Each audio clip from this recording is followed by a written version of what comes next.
Сәлеметсіздер ме, балалар? Менің есімім Солтиева Ардақ Шакен қызы. Мәдениеттану сабағы. Бүгінгі біздің сабақтың тақырыбы дәстүрлі қазақ мәдениеті. Сабақтың мақсаты дәстүрлі қазақ мәдениетін оқушылар бойына сіңіру, ұлттық құндылығымыздан үлгі алу және насихаттау. Дәстүрлі қазақ мәдениетін ғасырлар бойы жинақтаған қазақтың салт дәстүрлері кіреді. Дәстүрлер дегеніміз жеке тұлғаның адамгершілік қасиетін қалыптастыруға бағытталған қоғамдық қызмет жүйесі. Ол отанға, елге, жерге деген махаббаты. Яғни оны орындау, қорғау, ұлттық құндылығымызды бойымызға сіңіру, адамгершілік қасиетті қалыптастыру, үлкендерді сыйлау, қонақ жайлық дәстүрлер және де әке үйін қара шаңырақты дәріптеу, сондай-ақ және ұлттық және діни мейрамдар кіреді екен. Көрнекті жазушы, белгілі этнограф, қазақтың салт дәстүрінің жаңашылы Сейтахмет Кенжахметұлы қазақтың салт дәстүрін былай жіктеген екен. Бірінші, келін түсіріп қыз ұзату, екінші, тәлім тәрбие дәстүрі, үшінші, тұрмыстық дәстүр, төртінші, еңбек кәсіптік дәстүр, бесінші, діни салттар, алтыншы, жерлеу салттары деп бөлген екен. Мінекей, осылай 6 жікке бөлген екен қазақтың салт дәстүрін. Енді осыны жеке-жеке тоқталайық. Бірінші, қыз ұзатып, келін түсіру дәстүрі. Яғни, қыз айттыру дегеніміз жаңаға өте көңілдес адамдар, ертеректе бір-біріне жақын адамдар, яғни құданы текті жерден іздеген екен. Яғни бір-бірімен баласын, қыз балаларын, ұл балаларын атастырып қойған екен. Тіпті өмірге келмей жатып та атастырып қойған екен. Және бесікте жатып та атастырған екен. Бұны бесік құда деп атаған, немесе қарсы құда деп атаған, немесе сүйек жаңғырту деп те атаған екен. Сондай-ақ құда түсу деген дәстүр бар. Құда түсу дәстүрі бұл жаңаға қалыңдықтың әкесінің үйіне жігіттің әкесі өзінің туған туысын жинап, қалыңдықтың әкесі бұны ертерек білген әрине, соған келіп, үйлеріне келіп жаңаға құда түсіп келген екен. Өздерінің арнайы сыйлықтарын ала келген екен. Мінекей бір-біріне құйрық бауыр жегізіп, құдасын құдайындай сыйлап, жаңа құйрық бауыр жегізіп, құдалық дәстүрлерді жасаған екен. Бұны құда түсу дәстүрі дейді екен. Батаяқ деген дәстүр бар. Батаяқ дегеніміз құдалардың арасындағы соңғы келісім болып табылады. Яғни жігіт жақтың әкесі барып, тойдың уақытысын, қалың мал мөлшерін және қандай кәде жоралғылары бар, соны білу болып табылады екен. Бір-біріне қымбат сыйлықтарды тарту еткен. Мысалы, 5 жақсы, орта жақсы және аяқ жақсы деген бар екен. 5 жақсы дегеніміз бұл енді түйе ботасымен, бие құлынымен және алтын, күміс құймаларда тарту етілген екен. Орта жақсыға түйе немесе бие берілген екен. Ал аяқ жақсыға сиыр немесе қой берілген екен. Мұны батаяқ дәстүрі деп айтады екен. Қалың мал дәстүрі бұл енді екі құдалардың арасында жасалынатын жаңағы дәстүр. Яғни қалың малға кезінде жаңағы кедей адамдар 5-6 мал берсе, бай ауқатты адамдар 1000 жылқыға дейін берген екен. Және қалың малдың мөлшеріне қарай қыздың жасауы да кем түспеген екен. Сондай-ақ дәстүрдің бірі киіт кигізу. Яғни киіт кигізу бұл құдалардың арасында бағалы, жағалы киімдер болып табылады. Яғни екі құда бір-бірінен кем түспеген киіт кигізу жағынан. Сондай-ақ дәстүрдің бірі сүтақы. Сүтақы дегеніміз қалыңдықтың жағына берілетін, яғни ананың сүті деп берілетін сыйақы болып табылады екен. Құйрық бауыр.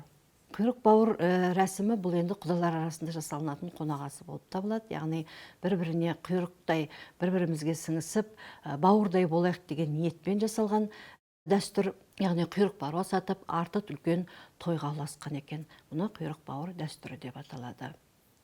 Қынаменде дегеніміз қалыңдықтың, атастырған қалыңдықтың үйіне ұрын келуі. Яғни алғаш рет атастырған қалыңдығын көру тойы болып есептеледі екен. Мұны кейбір жерде қалыңдық ойнау деп те атайды екен. Тойбастар. Тойбастар дегеніміз тойды бастаушы әнші жігіттер немесе қыздар болады. Яғни тойды бастаушы жаңағы белгілі бір әншілер де болады. Мысалы, олар әртүрлі әндер айтылады. Тойбастар, сыңсу, жаңағы жар деген сияқты өлеңдерді айтып, тойды бастаушы болады екен. Сондай-ақ дәстүрдің бірі шарғы салу. Шарғы салу бұл енді жаңағы қыз өзінің отауына келгеннен кейін ұзатылған қыз өзінің сіңлісіне орамалын, басына тартып жүрген орамалын тарту еткен. Ол ненің белгісі? Яғни ендігі кезек сенікі, сен де бақытты болуға лайықсың деген ниетпен айтылған дәстүр екен. Шашу бұл енді келін түскенде, немесе бір жас нәресте дүниеге келгенде берілетін, жаңағы мысалы оған конфет, жаңағы құрт, күміс теңгелер де шашылған екен. Осыны шашу деп атайды екенбіз. Сондай-ақ дәстүрлердің бірі кимешек кигізу. Кимешек кигізу бұл енді жас жаңағы келіншек үйге ұзатылып келгеннен кейін жаңағы сәукелесін киіп келген. Ал кейінірек бір жыл ішінде ол желек жамылып жүрген екен. Бір жылдан кейін ана болғаннан кейін ауыл әйелдері келіп оған жаңағы кимешек кигізу дәстүрін жасаған екен. Ол ненің белгісі? Яғни сен ана болдың деген мағынада айтылған екен. Мінекей бұл қыз ұзату, келін түсіру дәстүріне жатады екен. Тәлім тәрбие дәстүрі. Яғни тәлім тәрбие дәстүрі. Оған шілдехана дегеніміз жас туып келген балаға жасалған үлкен той. Яғни оны артын ән айтып, би билеп, домбыра тартып үлкен тойға ұластырған екен. Одан кейін кіндік кесу дәстүрі бар. Кіндік кесу бұл енді бір құрметті кісіге кестірген жаңа кіндік кесуді, ұлағатты, бір салиқалы, байсалды кісіге кестірген екен. Ол баланың екінші анасы болып есептеледі. Және бала да оны кейін екінші анасы ретінде құрметтеген болатын. Сондай-ақ дәстүрдің бірі ат қою. Ат қою бұл енді яғни белгілі бір құрметті адамдарға ұқсастырып қойған екен. Яғни, мысалы, наурыз айында туса, наурызбай, жайлауда туса, жайлаубай, айт айында туса, айтбай деп қойған екен. Енді баласы тұрақтамайтын ата-аналар болса, мысалы, оған бір түрпідей тиетін аттар қойған екен. Мысалы, түлкібай, қасқырбай сияқты аттар қойылған екен. Әрине, бала туған кезде азан шақырып, осылай аттар қойған екен. Келесі бір дәстүріміз бесікке салар. Бесікке салар, ол да бір үлкен бір құрметті кісіге бесікке салдырған екенбіз. Ру басына үлкен бір ұлағатты анамызға салдырған екенбіз. Яғни ол бесікке салар. Бесік дегеніміз бұл баланың ұясы болып табылады, қасиетті ұясы. Яғни бала бесікке салған кезде бесік жырын айта отырып, оның арты үлкен тойға ұласып, бесікке салған адамға өзінің сыйлығын үй иесі тарту еткен екен. Сондай-ақ дәстүрдің бірі қырқынан шығару. Қырқынан шығару бұл енді нәресте дүниеге келгеннен кейін 40 күннен кейін шығарған екенбіз. Тырнағын алып, шашын алып, 40 құмалаққа шомылдырып, яғни баланы қырқынан шығарған. Оның арты да үлкен тойға ұласқан екен. Сондай-ақ дәстүрдің бірі тұсаукесер. Тұсаукесер дәстүрі бұл енді бала 5-6 қадам жасағаннан бастап бастайды екенбіз. Яғни тұсаукесер кезінде ол да бір құрметті адамға кестірген екен, сол адамға ұқсасын, шапшаң болсын, пысық болсын деген ниетпен тұсау кестірген екен. Тұсау кескенде ала жіппен кескен, тоқ шекпен кескен, яғни ала жіп біреудің ала жібін аттамасын, тоқ шек тоқ жүрсін деген мағынада тұсауын кесіп, онда тұсау кесер адамға да өзінің үй иесі сыйлығын тарту еткен екен. Сондай-ақ дәстүрдің бірі сүндет той. Сүндет той бұл енді тақ сандар 3, 5, 7 жасқа келген кезде баланы сүндет деген. Бұл да бір мұсылманның парызы, сен мұсылман болдың деген ниетпен айтылған дәстүр екен. Келесі бір дәстүріміз базарлық. Базарлық бұл енді мысалы үйімізге бір жақын туыстарымыз келсе, базарлық ала келген, аса қымбат емес, базарлық ала келген, бұны базарлық деген екенбіз. Келесі бір дәстүр ашамайға мінгізу. Бұл енді тәлім тәрбиелік дәстүр болып табылады.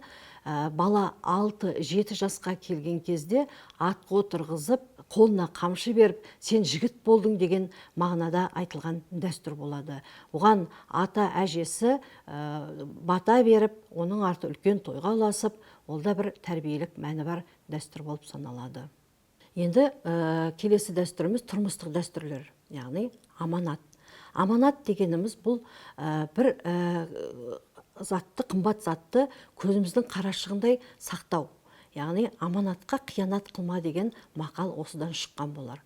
Аманат Ақтабан шұбырынды сұлама жылдарынан бастап кеңес үкіметінің қуғын сүргін жылдарына дейін жалғасын тапқан екен. Аманатқа кезінде балаларын да берген екен. Сондай-ақ тағы дәстүрдің бірі айып. Айып дегеніміз бұл 9 айып, яғни мысалы қылмыс жасаса, ұрлық жасаса айып төлеткен екен. Яғни 9 айып, яғни түйеден бастап 9 мал төлеген екен. Қылмыс жасаған кезде, мысалы, әсіресе ұрлық жасаған кезде. Әмеңгерлік, отбасында қайтыс болған адамның жаңағы жесір қалған әйелін ағасына, немесіне, қайнағасына, немесе інісіне берген екен. Бұл жаңағы баланың өзге руға кетпесін деген дәстүрмен істелген ісі болып табылады екен. Бата. Бата дегеніміз енді поэтикалық жолмен айтылған екен. Бата әртүрлі болады. Ел батасы, дастархан батасы, яғни әртүрлі баталар болады. Сондай-ақ дәстүрдің бірі теріс бата. Теріс бата бұл енді ата-ананың үмітін ақтамаған жағдайда және руды, елді ұятқа қалдырған жағдайда теріс бата берген екен. Ондай балаларды елден шеттетілген екен. Көрімдік. Жас келінді көруге, немесе жаңағы жас нәресте дүниеге келгенде көрімдік берген екен. Көрісу. Бұл негізінен Батыс Қазақстанда көбірек кездеседі. 14 наурыз күні жаңағы бір-бірімен көрісіп, бір-біріне реніш болса, бір-бірін кешіріп, осы көрісу жаңағы мерекесін тойлаған екен. Қалау. Қалау бұл ерте адамдарда, яғни мысалы бір затты қалау болып табылады. Дос-жарандар арасында болады, мысалы ұнаған затын қалау. Қалаған затын дос-жарандар ешбір аяқсыз қалдырмаған екен. Әрине, қалаушы адам да шеттен шықпауға тиіс екен. Сүйінші. Сүйінші, яғни бір жақсы хабар естіген кезде бір-бірімізден сүйінші сұрау. Сыбаға. Бұл енді аса құрметті, яғни мысалы мал сойған кезде құрметті мысалы адамдарымызға сақтап қойған екенбіз. Әр адамның өзінің сыбағасы болады. Мысалы бас, жамбас, омыртқа сияқты, яғни бұл құрметті адамдарға берілген екен. Ал енді қыз балаға құйымшақ, күйеу балаға төс берілген екен. Енді біз сіздермен сабақты бекітейік. Қазақ халқының дәстүрлері мен салттары. Дәстүрлер мен салттардың бөлінуі. Үйлену, құдалық жекжаттық дәстүрлер. Діни дәстүр, наурыз мейрамы, осылардың мағынасын ашу. Жақсы балалар, сіздерге бүгін сабақты бекіттік. Ендігі сіздерге сабақ түсінікті болса, үй жұмысын берейін. Тапсырма. Өлең шумағын ойлап шығар. Бірінші, дәстүр, мәдениет, тәуелсіздік, дін сөздеріне 2 шумақ өлең шығару. Екінші тапсырма. Дәстүрлі қазақ мәдениеті тақырыбына эссе жазу. Жақсы, үй жұмысы сіздерге түсінікті болса, бүгін біз сабағымызды аяқтаймыз. Сау болыңыздар, назарларыңызға рахмет.